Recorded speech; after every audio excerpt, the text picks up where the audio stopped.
যারা যারা আমার মতো ড্রাইনেস আর ডাল স্কিন নিয়ে চিন্তিত তাদের আর কোনো চিন্তার কারণ নেই। এই ভিডিওতে আমি এমন একটা ময়শ্চারাইজারের কথা বলবো যেটা কিন্তু বেস্ট ড্রাই স্কিনের জন্য। তো চলো আজকে আমি আমার নাইট স্কিন কেয়ারটা শেয়ার করি। আমি একটা ওয়েট টিস্যু নিয়ে নেব।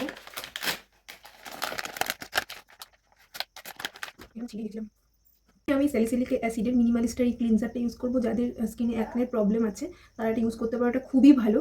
এখন আমার তো অ্যাকনে অনেক কমে গেছে, তাও আমি এটা ইউজ করি কারণ আমার এটা খুব ভালো লাগে।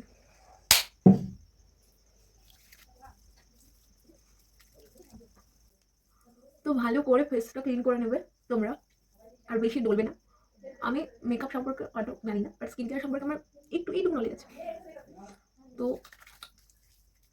মিনিমাম আমি 1 মিনিট মতো ফেসটা ক্লিন করি। আমার যখন করতে ইচ্ছা করে না তখন আমি মেকআপ নিয়ে শুয়ে পড়ি। আমি এখন একটু জ্ঞান দিচ্ছি, কিন্তু আমারও স্কিন কেয়ার করতে ল্যাদ লাগে, কিন্তু করাটা খুবই ইম্পর্টেন্ট। কেউ কোনোদিনও নাইট স্কিন কেয়ারটা স্কিপ করো না। তো ওয়েট টিস্যু দিয়ে না ফেসটাকে ক্লিন করছি।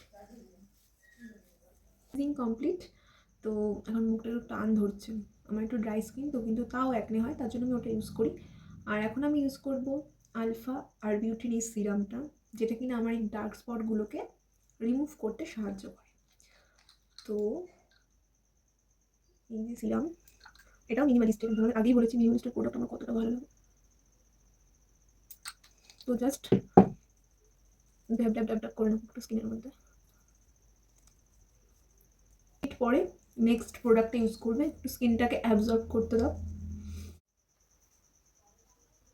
এই ময়শ্চারাইজারটা একটা অদ্ভুত ভালো, স্কিনের মধ্যে একটা অদ্ভুত গ্লো দেয় এটা, আমার তো খুবই ভালো লাগে এটা।